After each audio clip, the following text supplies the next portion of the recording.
Pemerintah Rusia dilaporkan telah menggelontorkan pengeluaran modal besar untuk perang di Ukraina sebesar 253 miliar dolar Amerika Serikat atau setara dengan 3.802 triliun rupiah.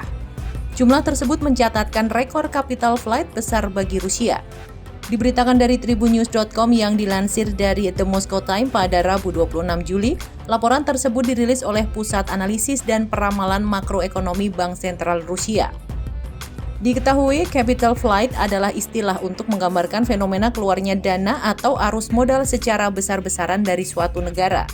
Bank Sentral Rusia melaporkan angka itu merupakan arus keluar modal bersih dari Rusia yang dihitung mulai Februari 2022 hingga akhir Juni 2023. Besaran modal keluar perang itu rupanya belum pernah terjadi sebelumnya.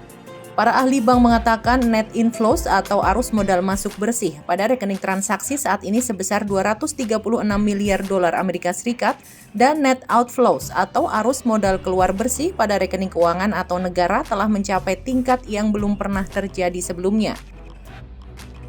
Dari jumlah 3.802 triliun rupiah, sebanyak 239 miliar dolar Amerika Serikat diantaranya ditarik keluar dari Rusia tahun lalu, termasuk 13 miliar dolar Amerika Serikat pada bulan pra-invasi pada Januari 2022 silam.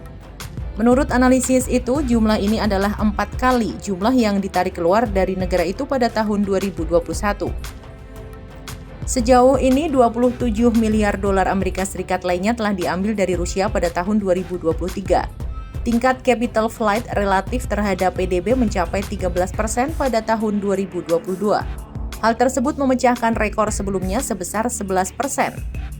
The Moscow Times melaporkan rekor tingkat capital flight yang berimbas pada PDB Rusia itu sebelumnya terjadi saat krisis keuangan global pada tahun 2008. Selain itu juga terjadi setelah pencaplokan Crimea oleh Rusia tahun 2014 dari Ukraina. Tingkat rata-rata arus keluar modal selama 13 tahun sebelumnya mencapai 5%.